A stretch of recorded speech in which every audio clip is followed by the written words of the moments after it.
এখন গাঁৱত এহাল পতি পত্নী আছিল। সিহঁত দুজনৰে খুব আশা আছিল প্ৰথম সন্তানটো ল'ৰা হওক, কিন্তু ভাগ্যৰ চকৰিয়ে তেওঁলোকক প্ৰথম সন্তানটো ছোৱালী দিলে।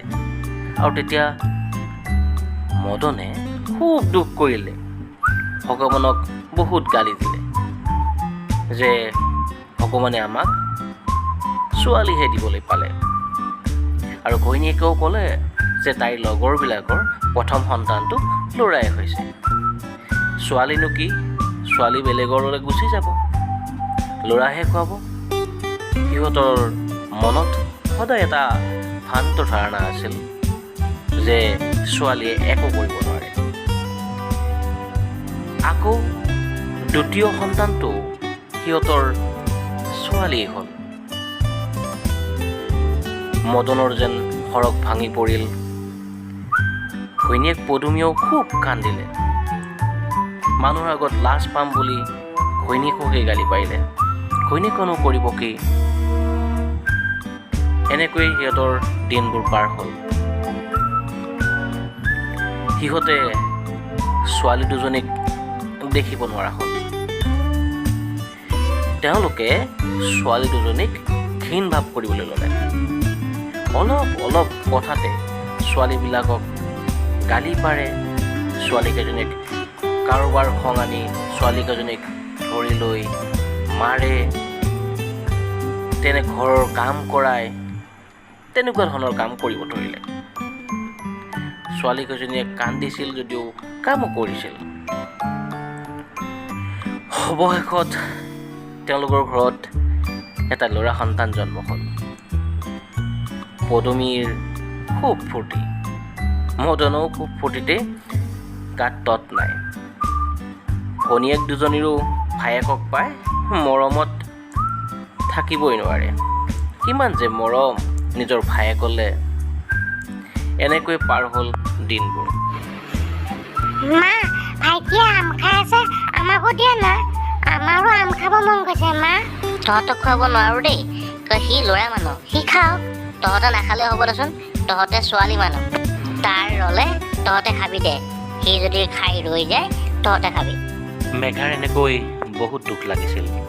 তাৰপিছতো কেতিয়াবা গাখীৰ দিয়া দেখা পালে মাকক কৈছিল, মা, আমাৰো গাখীৰ খাব মন যায়।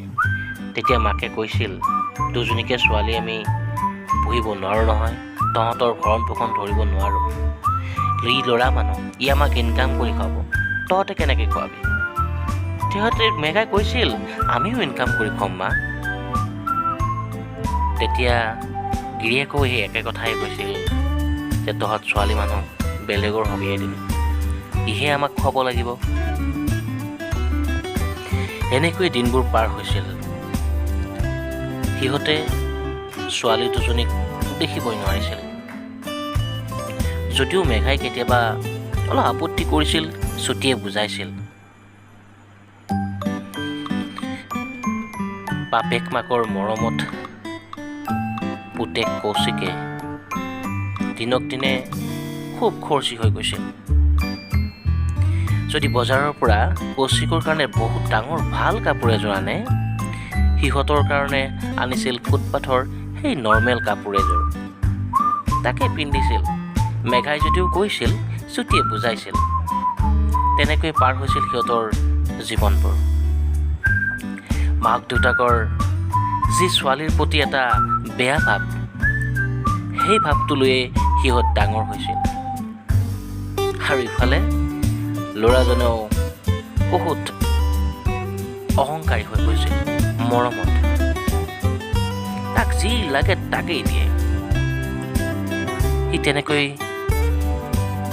বহুত খৰচী হ'বলৈ ধৰিলে। চুটি আৰু মেঘাক এখন চৰকাৰী স্কুলত নাম লগাই দিলে। সিহঁত চৰকাৰী স্কুলতেই পঢ়িব ধৰিলে। আৰু এইফালে চৰকাৰী স্কুলত সিহঁতক দি মদন আৰু পদুমীয়ে ভাবিলে যে পুতেক কৌশিকক ভাল ইংলিছ মিডিয়াম স্কুল এখনত দিম। ইংলিছ মিডিয়াম স্কুলত দিলে পুতেকৰ ভাল হ'ব, পুতেকে ডাঙৰ চাকৰি কৰিব আৰু সিহঁতক খুৱাব। তেনেদৰেই হ'ল। তেনেকেই কৰিলে। পুতাকক যেতিয়াই পইচা লাগে তেতিয়াই দিয়ে, আৰু সি গৈ আইচক্ৰীম হওক কিবা কিবি পাৰ্টি কৰিবলৈ ধৰিলে। এনেতে এদিন বাপেকক সি পইচাৰ ডিমাণ্ড কৰিবলৈ আৰম্ভ কৰিলে। এদিন 50,000 টকা এটা তাক খুব দৰকাৰ বুলি বাপেকক ধমকি দিলে। বাপেকৰ তাত পইচা নাছিল। তেতিয়া বাপেকে লগৰ এজনৰ পৰা পইচাটো ধাৰ আনিবৰ কাৰণে গ'ল, আৰু পইচাখিনি আহি পুতাকক দি দিলে। এনেকৈ বাপেকে চিন্তা কৰিব ধৰিলে, আৰু পদুমীক ক'লে, আমাৰ মৰমে আমাৰ ল'ৰাক বেয়া কৰিলে নেকি? তাৰ দিনক দিনে স্বভাৱবোৰ বেয়া হ'ব ধৰিছে। মাকেও তাকে ক'লে, কিন্তু কি কৰিব, সিহঁতেতো ভুল কৰিয়েই পেলালে। আকৌ এদিন কৌশিকে আহি বাপেকক 50,000 টকাৰে কথা ক'লে। বাপেকৰ তাত পইচা নাই কাৰণে নিদিওঁ বুলি ক'লে, আৰু তাকেই খং কৰি সি হোষ্টেলত থাকিবৰ কাৰণে ঘৰৰ পৰা ওলাই গ'ল। ঘৰৰ ফোন আহিলেও সি ফোন নধৰা হ'ল। এনেকৈ সি ইঞ্জিনিয়াৰিং কলেজত লগৰ এজনী ছোৱালীৰ প্ৰেমত পৰিল, আৰু ছোৱালীজনীৰো কি এটা চুক্তিতহে তাক ভাল পাইছিল। ছোৱালীজনীৰ ঘৰখনৰ একমাত্ৰ, আৰু তাৰ বাবেই কৌশিক সিহঁতৰ ঘৰত থাকিব লাগিব, আৰু সিহঁতৰ বিয়াত কৌশিকৰ মাক বাপেকো আহিব নোৱাৰিব, আৰু কোনো ধৰণৰ কৌশিকৰ ঘৰৰ লগত সম্বন্ধ ৰাখিব নোৱাৰে। তেতিয়াহে তাই তাৰ লগত বিয়া হ'ব। এনেকৈ বিয়া হৈ গ'ল সিহঁতৰ। মাক বাপেকে গমেই নাপালে। সি মাক বাপেকৰ খবৰ নোলোৱা হ'ল। এইফালে শ্ৰুতিয়ে বেংকত চাকৰি পালে। বাপেকে ক'লে কেতিয়া কৰিলি? শ্ৰুতিয়ে হাঁহি ক'লে, আপুনিতো আমাৰ খবৰেই নাৰাখে। তাৰপিছত বাপেকে সুধিলে, মেঘাৰ কিবা হৈছেনে? তেতিয়া শ্ৰুতিয়ে কৈছে, মেঘায়ো পোষ্ট ইনস্পেক্টৰৰ কাৰণে এপ্লাই কৰিছিলে, তাইৰো ৰিজাল্ট আহিব, আৰু সেয়ে হ'ল, মেঘাও চিলেক্ট হ'ল, মেঘাৰো চাকৰি হৈ গ'ল।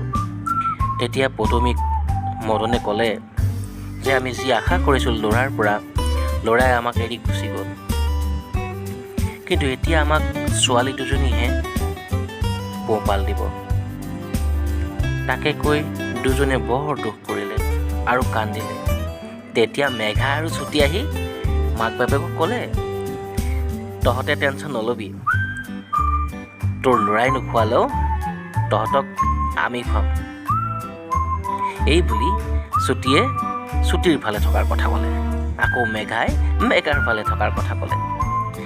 তেতিয়া বাপেকে হাঁহি ক'লে, আমি দুজনী লগতে থাকিম, আৰু বাপেকে জীয়েকক ক্ষমা খুজিলে, আৰু সিহঁতৰ ছোৱালীৰ প্ৰতি থকা ভুল ধাৰণা ভাঙি গ'ল।